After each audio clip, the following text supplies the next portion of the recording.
Graça e paz, igreja. Amém. Boa noite. Eu nunca vi uma verdade tão profunda como o trecho que essa música diz, assim: aquieta minha alma, faz meu coração ouvir tua voz.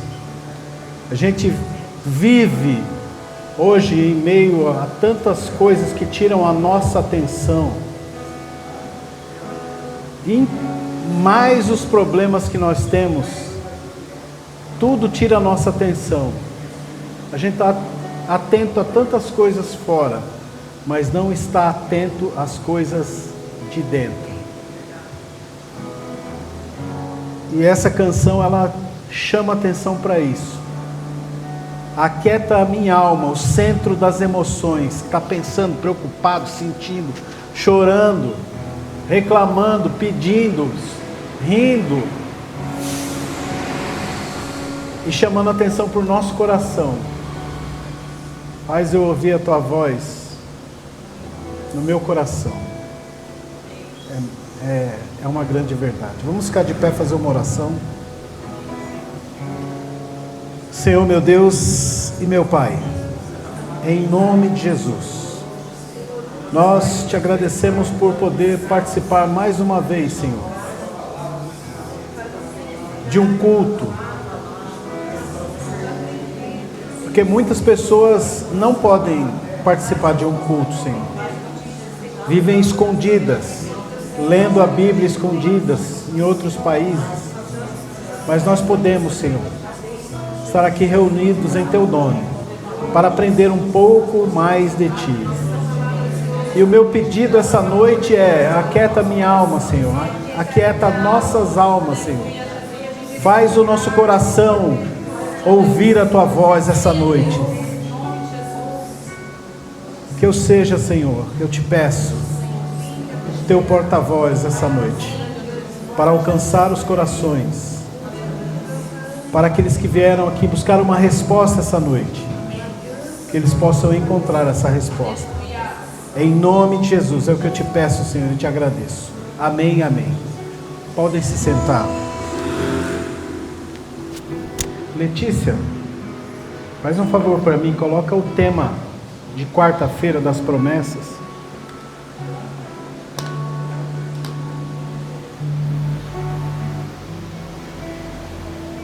Ou pode colocar o versículo direto.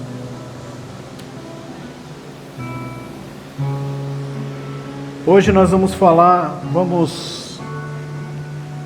responder algumas perguntas sobre promessas.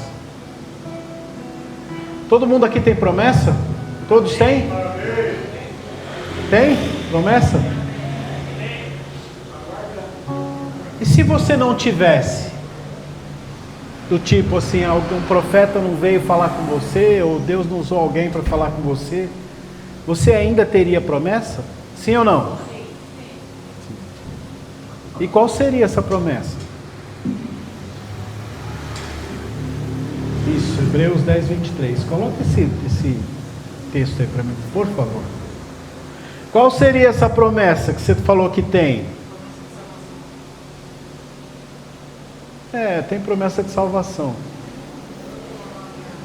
Mas há muito, muito, muito tempo atrás, o pai da fé, Abraão, ouviu de Deus uma promessa que alcança qualquer um. Ele falou assim: Abraão, em ti serão benditas todas as nações. Então, ainda que a pessoa não tenha promessa alguma, que seja diretamente específica para ela está debaixo dessa promessa que Abraão recebeu. Abraão, em ti serão benditas todas as nações. Farei da tua semente uma grande nação. Olha para as estrelas do céu e veja. Vocês sabem que os árabes, os muçulmanos, também estão debaixo da promessa de Abraão, né? Todo mundo sabia disso aqui? Não? Tem alguém achando estranho? Pois a vertente árabe, eu já falei aqui, muçulmana, ela é descendente de Abraão. São os ismaelitas, os filhos da escrava, os filhos da serva, porque Abraão não se atentou à promessa que Deus fez para ele. A tua semente será como o pó da terra. E ele depositou a semente na serva, e ele esqueceu que Deus, quando fala alguma coisa, ele cumpre. E a mulher se afastou e deixou o bebê para morrer, o filho para morrer. E o anjo apareceu para ela e falou assim: do teu filho Deus vai levantar uma grande nação. E está aí hoje os irmãos brigando, os israelitas, judeus, contra os ismaelitas, muçulmanos. São irmãos. Então a promessa se estende a todos nós. Sem duvidar, mantenhamos inabalável a confissão da nossa esperança, porquanto quem fez a promessa é fiel. Amém? Eu queria dizer para vocês que demorou um pouco para eu às vezes eu sou meio lento para entender algumas coisas. Como dizem algumas pessoas aí, às vezes eu tenho que pegar no tranco, sabe? Mas do que estão falando mesmo? E demorou um pouco de tempo para eu entender que cada um de vocês, cada um de nós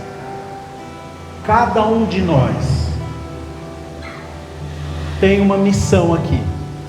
Você pode chamar essa missão de propósito,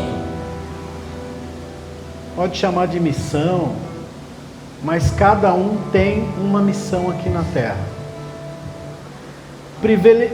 Privilegiados são aqueles que vêm para a igreja, que aceitam a Cristo e começam a andar no caminho do Evangelho, começam a entender que a boa notícia é um reino que está dentro de nós e que nós devemos buscar, aquietar nossa alma e fazer com que Deus fale em nossos corações. Que muitas vezes acreditamos, eu já disse isso, mas eu vou repetir, muitas vezes nós acreditamos que o que bate no nosso peito é somente uma bomba que leva sangue para todos os órgãos. Engano seu. Deus fez as coisas lá no início,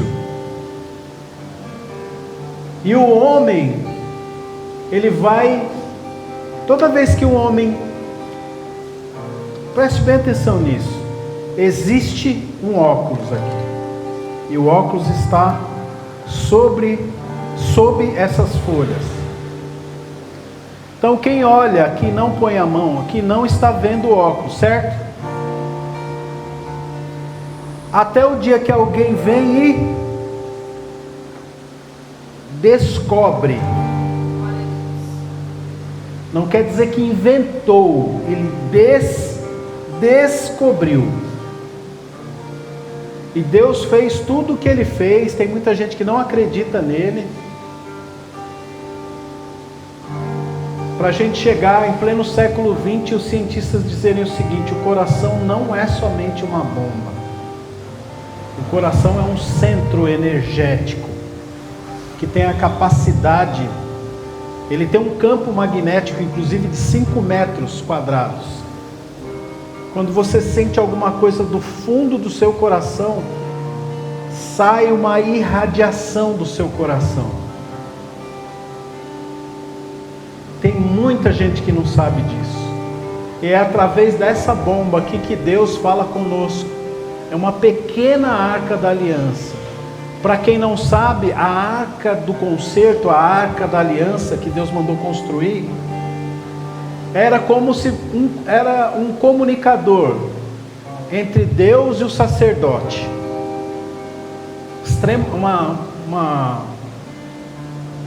Um dispositivo extremamente poderoso, a ponto de quem não tivesse na posição que deveria estar, se tocasse na arca, morreria. E quando Jesus Cristo fala assim: Eu sou o caminho, a verdade e a vida, ninguém vem ao Pai se não for por mim. E ele fala que a boa notícia é anunciar o reino, e o reino está dentro de nós. Pode acreditar, é no nosso coração que a gente tem que se concentrar, ter foco no coração, porque ele vai falar com você. Essa voz que vem de dentro, que fala com a nossa alma, ela vem do coração. Vou fazer uma breve introdução aqui. As promessas são um tema central na Bíblia, tanto no Antigo quanto no Novo Testamento, e refletem a relação intrínseca de dentro, entre Deus e a humanidade. Elas são a base da nossa esperança e fé, demonstrando a fidelidade divina e o seu plano para nós, desde a aliança com Abraão até as promessas de Jesus Cristo. A palavra de Deus nos ensina sobre a fidelidade divina e a resposta humana. Este estudo busca explorar o conceito de promessas no contexto bíblico,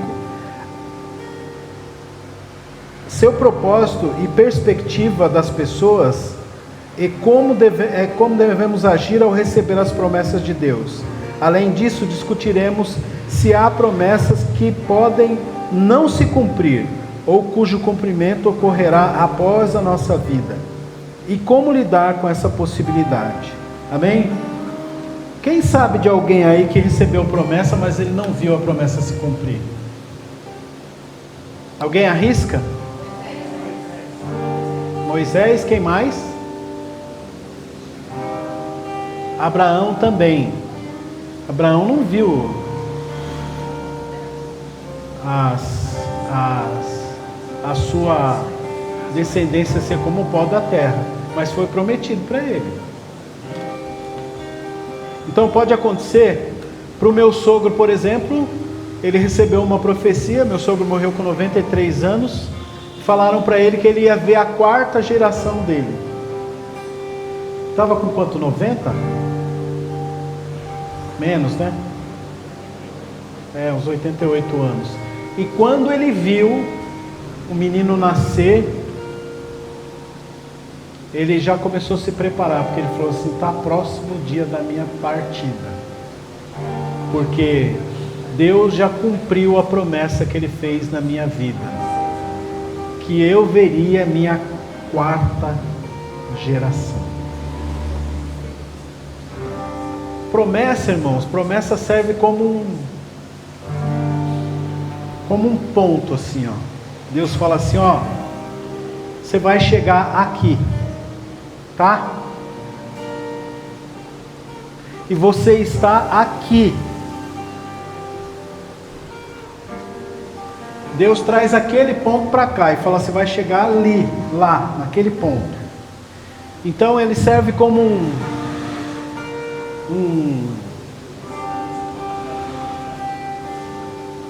sabe quando é como se você pegasse uma âncora com uma corda e jogasse lá na frente, e ela espeta em alguma coisa e fica lá, e você segue puxando essa corda até chegar lá. Ou seja, Ele está te orientando que você tem um ponto a chegar. Só que nessa caminhada, nesse ponto que você tem a chegar, você vai se transformando em uma nova criatura. Como eu falei aqui sobre Pedro. Pedro estava lá resmungando, xingando, falando que não tinha pescado nada naquela noite. Devia estar bem nervoso, xingando a 4ª geração dele passada. E aí chega um homem que está ensinando o povo, ele não nem sabia quem era. Ele falou, posso usar seu barco? Fico imaginando, o cara passado de raiva, a noite inteira pescando, não pegou nada. E aí vem alguém querendo usar o barco dele. Do jeito que o ser humano é, devia ter falado assim, mais essa, eu tenho que lavar as redes, dobrar as redes, guardar e esse sujeitinho vem pedir para usar o meu barco. Pedro, como a gente sabe, era extremamente estressado, então ele deve ter dado um chilique antes de emprestar o barco para Jesus. É que não está escrito isso na Bíblia, né? Jesus usa o barco dele, depois fala assim: avança um pouquinho aí, joga a rede daquele lado. Imagina, o cara não sabe nada de pesca. Eu fiquei aqui a noite inteira, eu vou ter que jogar essa rede.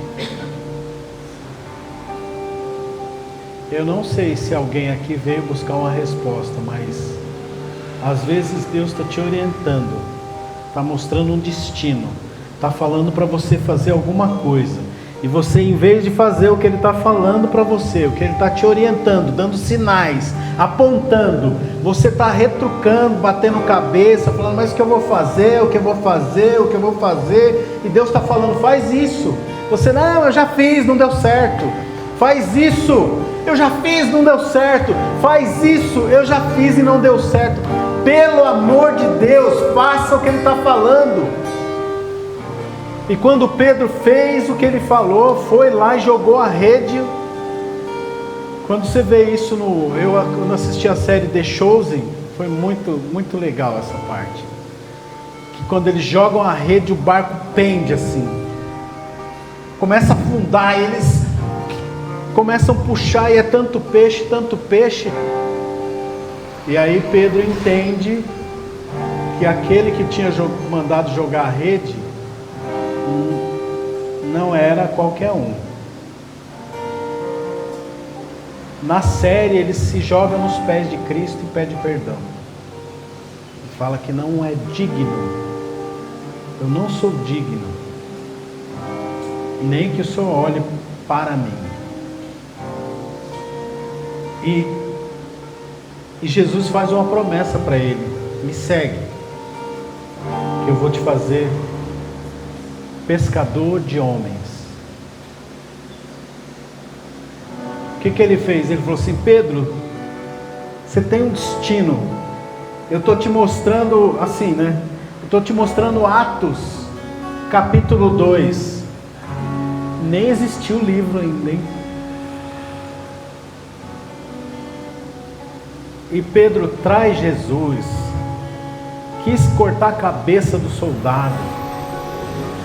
Porque todo mundo fala assim: ah, Pedro cortou a orelha do soldado. Eu já falei isso aqui.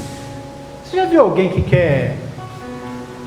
avança para cima de alguém e fala: eu vou lá só para cortar a orelha? Para, né, irmão? Ou ele deu assim,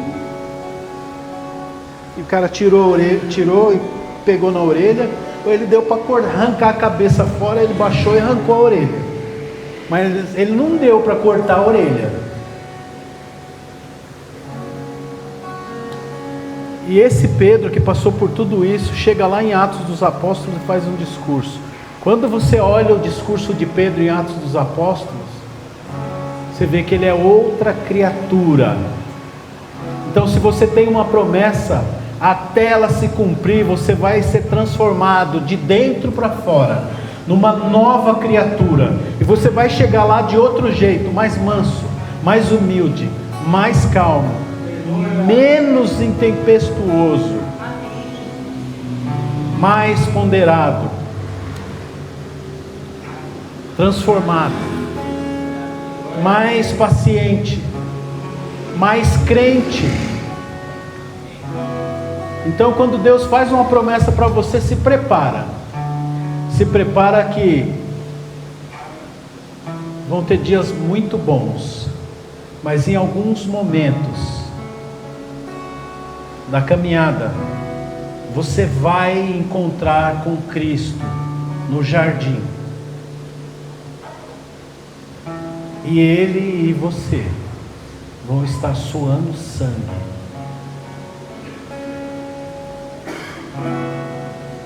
Que o dia mau chega para todo mundo.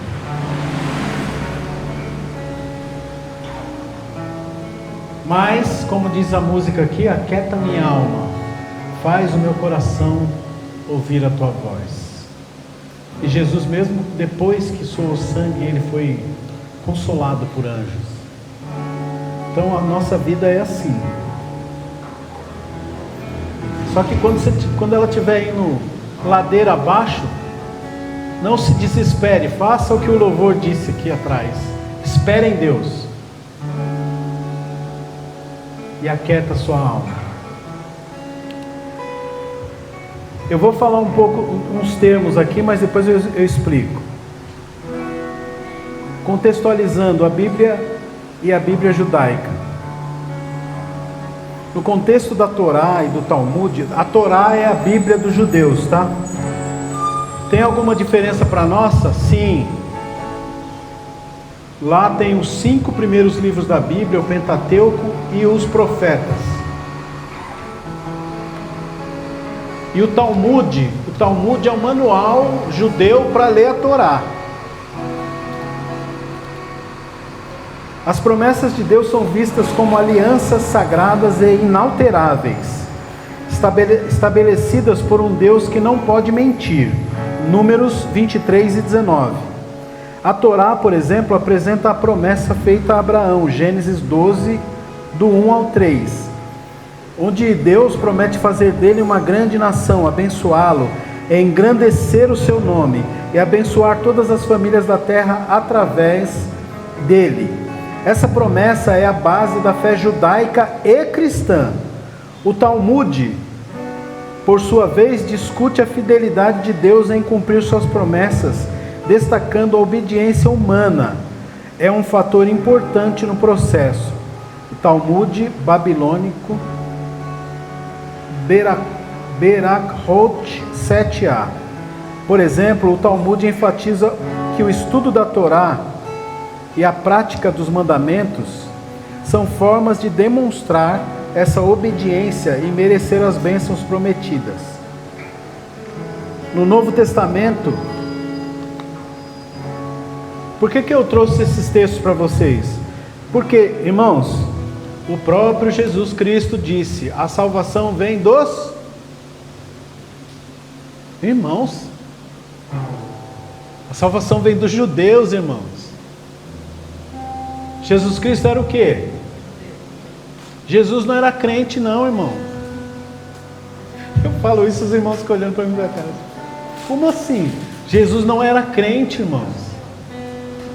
Jesus era judeu, frequentava a sinagoga, viveu sob a lei até os 30 anos. Depois ele começou a fazer o que o Pai mandou que ele fizesse: lançar luz sobre a lei. A lei se cumpre nele, ele lança luz sobre o entendimento. Toda vez que ele fala assim: os antigos lhes disseram, olho por olho, dente por dente, eu porém vos digo, ama o teu inimigo, ora por quem te persegue. Ele está trazendo clareza. Não é para você matar seu inimigo, é para você amar seu inimigo e orar por quem te persegue. Ele vem trazer clareza. Por isso que ele fala: eu sou a luz do mundo, eu venho clarear. Agora, quem faz coisa errada e escondida não quer saber de Cristo, porque ele falou assim: aqueles que pecam e gostam de estar no pecado, fazem as coisas às escuras, gostam das trevas. Então, aquele que crê em Cristo será salvo, e aquele que não crê já está condenado, porque a luz veio ao mundo e ele preferiu as trevas.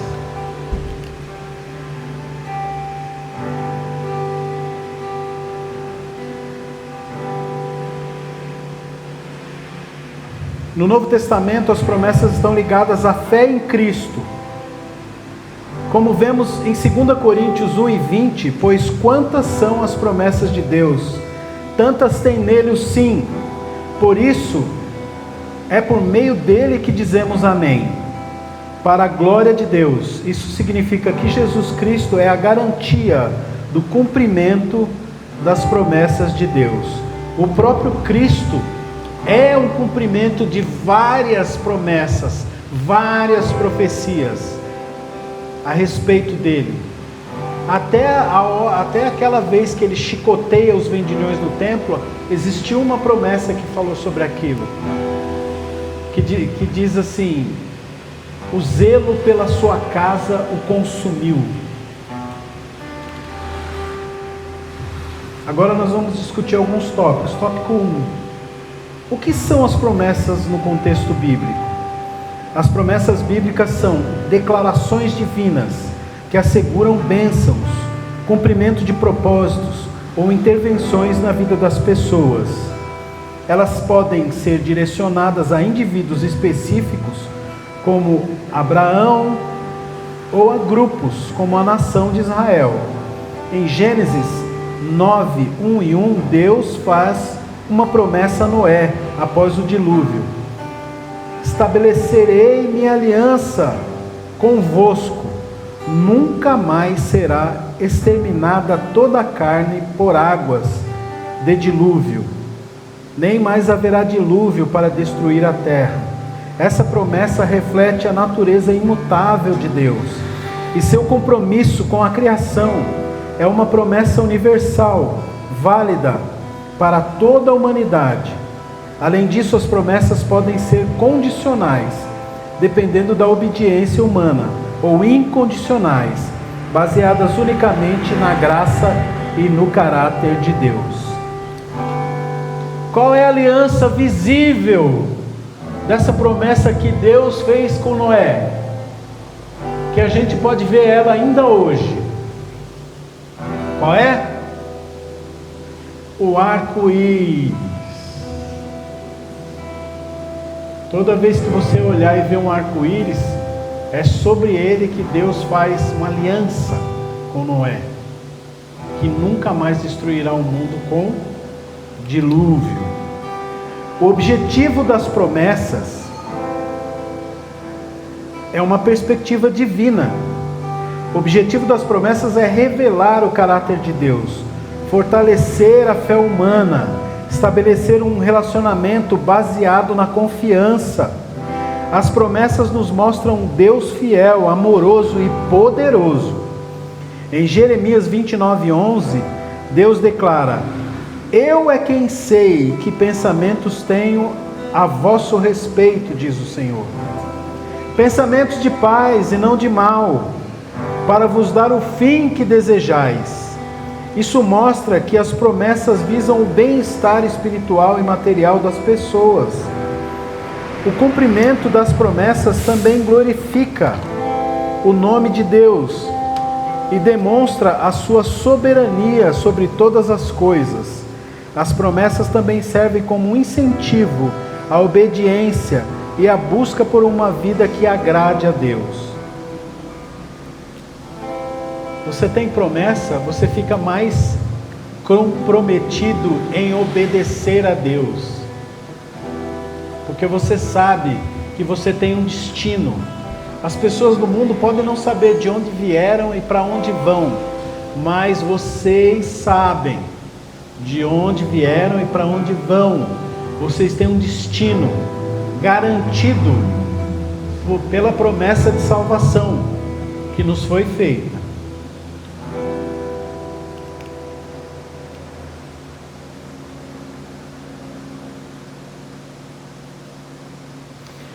A perspectiva humana em relação às promessas. As pessoas, no entanto, muitas vezes enfrentam dúvidas e impaciência em relação ao cumprimento das promessas. Tem algum impaciente aqui? Quem é impaciente aqui com as promessas? Pode levantar a mão, irmão, não fica com vergonha não. Tudo bem. Quem tem dúvida? Às vezes a vida está assim de um jeito. Quem tem dúvida? Então você pode falar comigo: eu creio, mas eu tenho dúvidas. E isso não vai me tirar as promessas que Deus me fez. Glória a Deus, aleluia. A espera pode ser difícil, especialmente quando as circunstâncias parecem contradizer o que foi prometido. Imagine José, viu a família dele se dobrando a ele numa visão, num sonho, e fala para os irmãos, e acontece tudo aquilo, e os irmãos tentam matá-lo, é vendido como escravo. A vida dele, porque ele abriu a boca dele, a vida dele virou um inferno.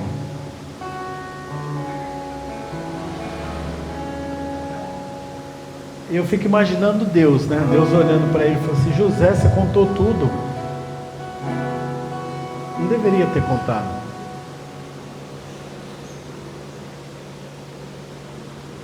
Mas eu quero dizer para vocês que Deus é especialista em consertar desastre. Foi jogado no poço. Pelo dom que ele tinha de revelar sonhos, ele foi jogado no poço. Foi vendido como escravo. Mas ele tinha sobre ele uma promessa. Ele passa o sufoco, é injustiçado, mas na Bíblia está escrito que Deus era com ele. Deus era com ele na casa de Potifar, onde a mulher quis agarrar ele, depois falou que ele tentou estuprá-la.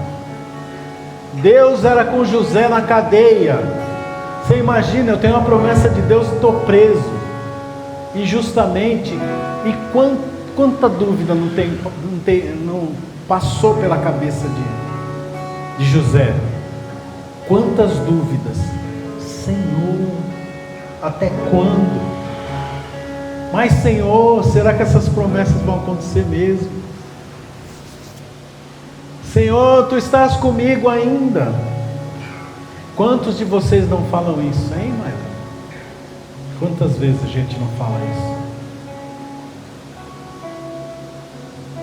Senhor, Tu me ouves ainda? Tu estás comigo?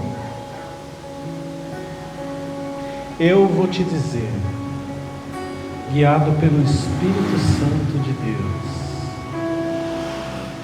se há alguém aqui com essa dúvida, eu vim para responder a sua resposta. Ele está contigo, e as promessas que estão sobre a sua vida vão se cumprir. Se aconteceu um desastre no meio do caminho, Ele é poderoso o suficiente para aproveitar o desastre e te encaminhar para a bênção que foi prometida para você. Então não se preocupe, não se preocupe. Deus ainda tem o controle da história nas suas mãos. E da mesma forma que José foi parar no buraco por causa do seu dom, trilhou todo aquele caminho de sofrimento, de escravo, preso. Um dia, José é chamado para estar na frente do faraó. E esse dia, José do Egito deixa de ser presidiário para se transformar na segunda maior autoridade do Egito. Esse cargo não existia no Egito. O faraó criou ele para José. A partir de hoje o seu nome será Zafenate Paneia. Ninguém no Egito pode levantar o pé sem a tua autorização. Irmãos, vai chegar o dia, e pode ser um dia que você está sofrido, dolorido. Você acordou sem vontade de levantar da cama. O seu travesseiro está molhado de lágrimas, porque você já não aguenta mais. E pode ser esse dia que você vai ser chamado para que Deus transforme a sua vida de forma que você nunca mais esquecerá. Ele vai te tirar de baixo e te colocar por cima, porque aquele que prometeu é fiel em cumprir o que ele diz.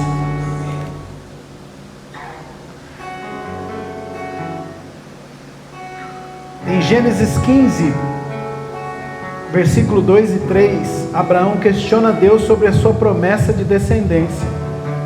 Até o pai da fé questionou a Deus. Respondeu Abraão: Senhor Deus, tu me darás ser contínuo, sem filhos? Que me darás se continuo sem filhos? Essa passagem ilustra a tensão entre a fé humana e a esperança pelo cumprimento das promessas. A dúvida de Abraão é compreensível, dada a sua idade avançada e a esterilidade de Sara.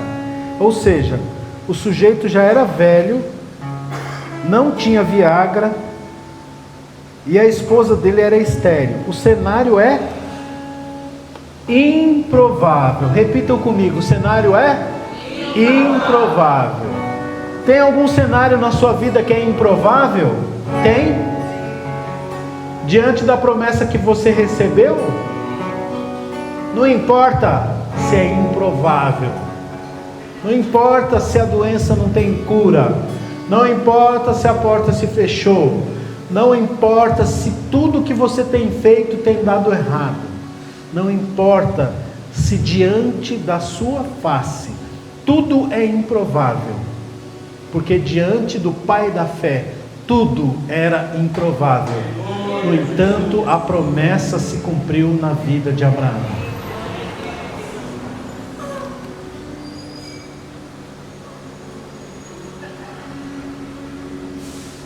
No entanto, Deus reafirma sua promessa e pede a Abraão que confie nele. É importante lembrar que a fé não elimina as dúvidas, mas nos capacita a confiar em Deus apesar delas. Como devemos agir ao receber promessas de Deus hoje? Ao receber uma promessa de Deus, devemos responder com fé, obediência e paciência. A fé é a base da nossa resposta, pois cremos que Deus é capaz de cumprir o que prometeu. Em Hebreus 6,12 lemos: para que não vos torneis indolentes, mas sejais imitadores dos que pela fé e pela longanimidade herdam as promessas. Isso implica confiar no tempo de Deus e agir de acordo com a sua vontade. A obediência é a demonstração prática da nossa fé, mostrando que estamos dispostos a seguir os caminhos de Deus. A paciência é necessária, porque o tempo de Deus nem sempre coincide com o nosso. Devemos perseverar na oração e na busca por sua vontade, confiando que Ele agirá no momento certo. Além disso, é importante meditar na promessa, confessá-la e buscar o conselho de líderes espirituais maduros.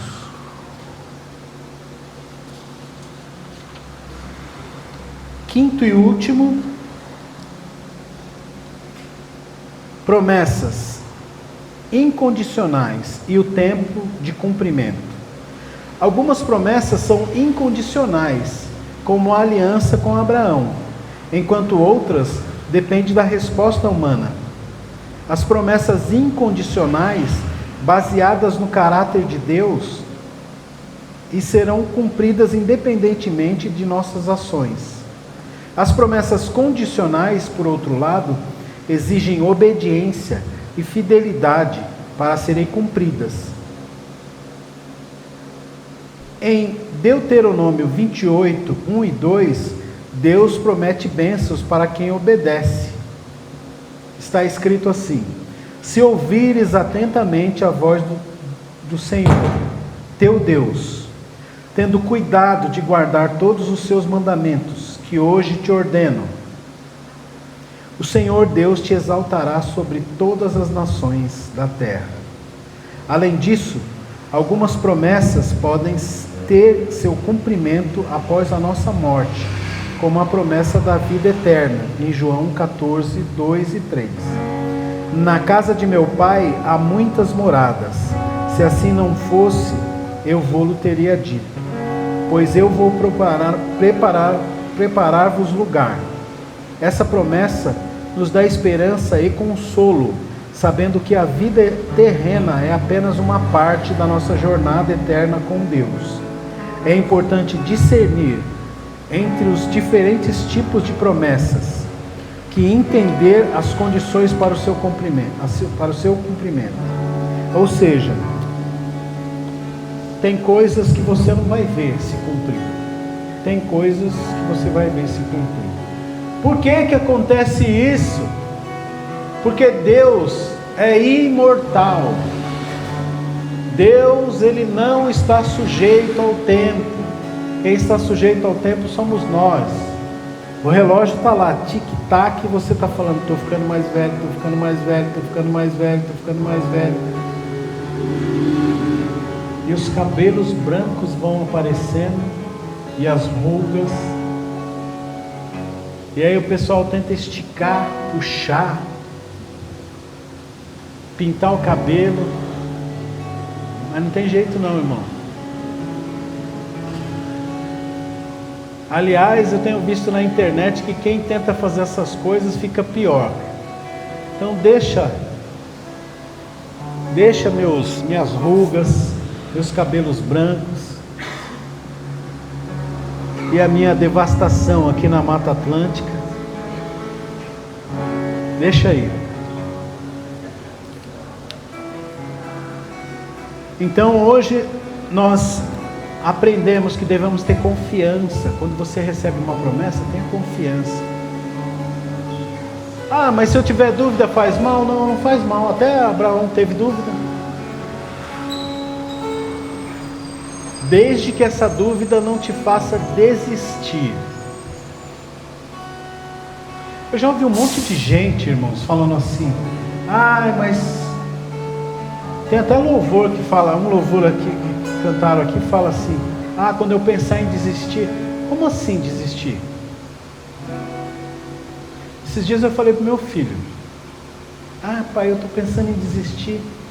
Eu falei: opa, como é que é desistir? Ah, sei lá, vou me matar. Ah, é?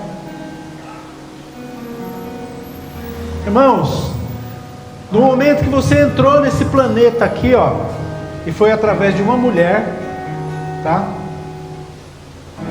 Você entrou aqui, a única saída é através da morte. E você não pode induzir essa morte, porque isso é um crime. Quem te deu a vida não foi você. Quem te deu a vida foi Deus. Agora, se você tirar a sua vida, você está cometendo um crime. Eu já participei de várias vertentes de religião, e todas as vertentes vão falar a mesma coisa: tirar a própria vida é um crime. Então, não existe essa de para o mundo que eu quero descer. Não existe. Não tem como desistir. Você tem que se agarrar ao melhor caminho. O melhor caminho é esse que nós estamos trilhando. Segue nele, sofrendo, chorando, orando, dando glória a Deus, e você vai sair de lá você vai sair lá do outro lado uma pessoa melhor. É fácil? Nunca foi dito para nós que seria fácil. É impossível? Os discípulos falaram para Jesus, falou assim: então entrar no reino é impossível. Ele falou: para Deus nada é impossível. Então para de chorar, para de reclamar, se firma, foco na promessa, na obediência a Deus, na oração e na convicção de que o mundo pode se arrebentar, mas se Deus falou para você, vai se cumprir. Eu desejo em Deus que hoje você saia daqui fortalecido, que amanhã de manhã você acorde com um novo limiar para a sua vida, com fé, esperança, sabe, respirando fundo e falando assim: Senhor, muito obrigado, Senhor, pelo ar que eu posso respirar. Seja grato pelas mínimas coisas, porque Deus, Ele vai utilizar do que você tem. Assim, Jesus deu exemplo disso, o profeta também. O que a senhora tem aí? Eu tenho um pouquinho de farinha e azeite. Faz um bolo para mim. Ele vai usar o pouquinho que você tem para transbordar. Foi isso que Jesus fez. O que a gente despede o povo, que a gente não tem comida para esse povo? Ele falou: o que vocês têm? Alguns pães e uns peixinhos? Traz lá. Começou a partir. Deus, Ele usa o que você tem nas mãos, irmãos, para multiplicar. E foi isso que Jesus fez. E você, Pedro, você tem o que? Eu tenho uma rede e um barco vazio. Tá bom, vai ali e joga a rede. Mas eu já joguei a noite inteira, não peguei nem um lambari. Essa é a hora. Joga a rede. E o barco quase afundou de tanto peixe. Então é acreditar, irmãos, e seja grato pelas mínimas coisas que você tem, porque tem muita gente que queria ter o mínimo que você tem e não tem. Seja grato. Conclusão: as promessas de Deus são manifestações do seu amor e fidelidade, e o nosso papel é recebê-las com fé, compromisso e paciência. Devemos lembrar que, embora algumas promessas possam ser condicionais ou se cumprirem além do tempo da nossa vida, a fidelidade de Deus é inquestionável. Como ensina 2 Pedro 3:9, o Senhor retarda a sua promessa, como alguns a julgam demorada. O Senhor não retarda a sua promessa, como alguns a julgam demorada. Pelo contrário, Ele é longânimo para convosco, não querendo que nenhum pereça, senão que todos cheguem ao arrependimento. Portanto, devemos confiar, agir em obediência e esperar com expectativa o cumprimento das promessas, sabendo que Deus sempre age em seu tempo perfeito. Que possamos viver em fé, aguardando o cumprimento de cada promessa, certo de que Ele é fiel para cumprir tudo o que prometeu. Amém? Irmãos, existem coisas que retardam a promessa? Sim, existe. E uma delas é o quê? Reclamação. Quando você reclama, você está falando assim: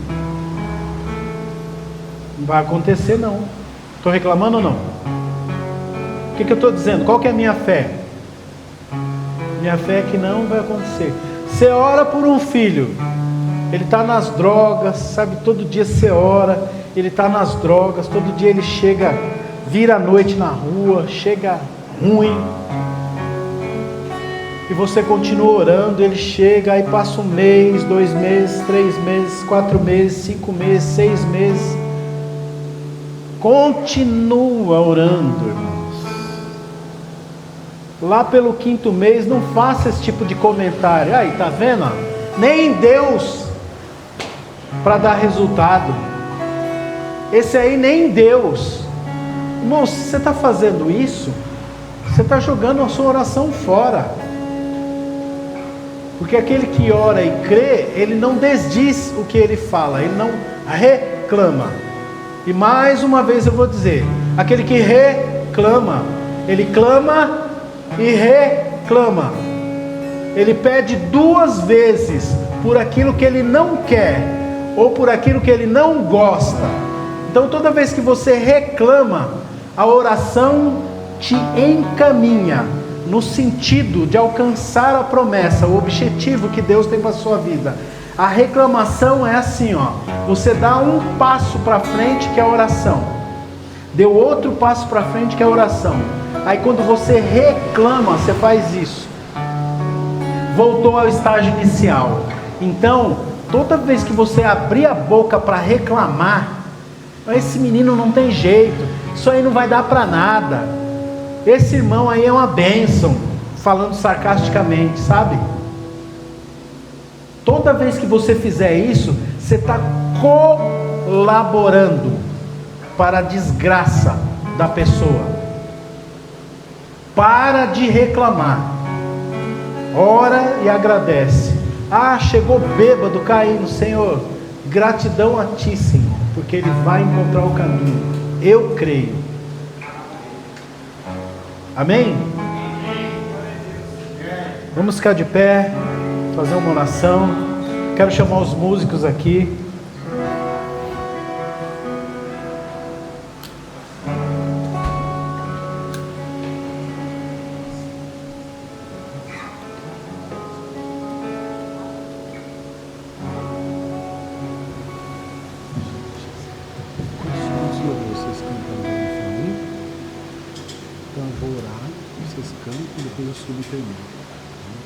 Vamos orar, irmãos. Senhor meu Deus e meu Pai, graças te dou, Senhor, porque o Senhor tem falado aos nossos corações. O Senhor tem nos orientado, descortinado as nossas dúvidas. Mas nós somos humanos, ainda as teremos na frente. Mas o Senhor sabe de todas as coisas. O Senhor sabe do nosso caminhar, do nosso levantar e do nosso deitar. Então eu te peço, Senhor, fica conosco, porque nós precisamos. Fica conosco, Senhor. Dessa forma eu te agradeço, Senhor, em nome de Jesus. Amém e amém.